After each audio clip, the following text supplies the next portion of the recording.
Association যে আছে সেই অ্যাসোসিয়েশনরা তারা থ্রেট করে প্রেশার ক্রিয়েট করে বেআইনিভাবে এদের সাসপেন্ড করেছে। এই থ্রেট কালচারটা হচ্ছে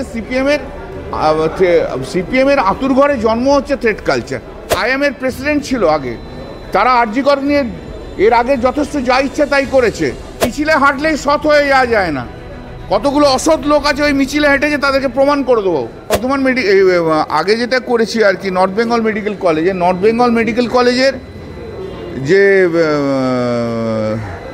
ছাত্রদের যাদেরকে সাসপেন্ড করেছিল, সাসপেন্ড করাতে আমরা বক্তব্য ছিল তো এটা রেসিডেন্সিয়াল মেডিকেল কলেজ যারা আছে, মেডিকেল অ্যাসোসিয়েশন যে আছে সেই অ্যাসোসিয়েশনরা তারা থ্রেট করে প্রেশার ক্রিয়েট করে বেআইনিভাবে এদের সাসপেন্ড করেছে। এবং আজকে নর্থ বেঙ্গল মেডিকেল কলেজের কাউন্সিলও সেটা অ্যাডমিট করেছে। মানে থ্রেট কালচারটা রেসিডেন্সিয়াল ডক্টরস অ্যাসোসিয়েশনের থ্রেট কালচারটা নিয়ে আসছে। এটা তো সিপিএম এবং আল্ট্রা লেফটের একটা মানে পদ্ধতি। কারণ এই থ্রেট কালচারটা হচ্ছে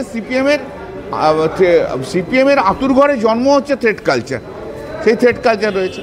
আর এখন যে মামলাটা করলাম তাতে আরজি করে যেটা হচ্ছে, এখন আরজি করে এক্স স্টুডেন্টরা তারা একটা অ্যাপ্লিকেশন করেছে। আমিও কোর্টকে বলেছি অ্যাপ্লিকেশন তো করেছে ভালো, আমাদের লিস্ট দাও, কোন কোন ডাক্তাররা আছে তাদের লিস্ট দাও, দেখতে হবে।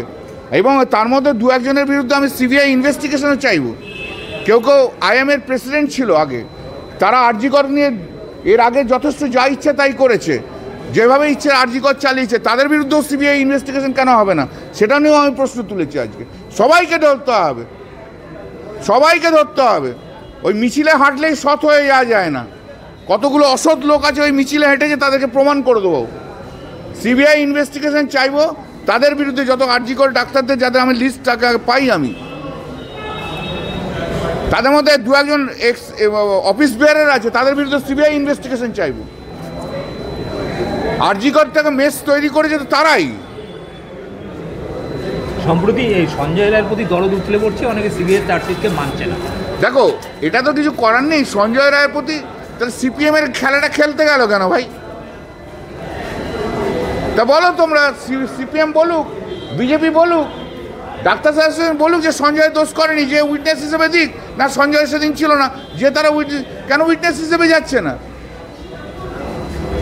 এটা তো আইনের জায়গা, এখানে তো কারো মতামতের ব্যাপার না, যতটুকু এভিডেন্স আসবে সেই এভিডেন্সের ভিত্তিতে হবে। বাংলা হান্টের আরো খবর দেখতে নজর রাখুন। বাংলা খবর মানেই বাংলা হান্ট।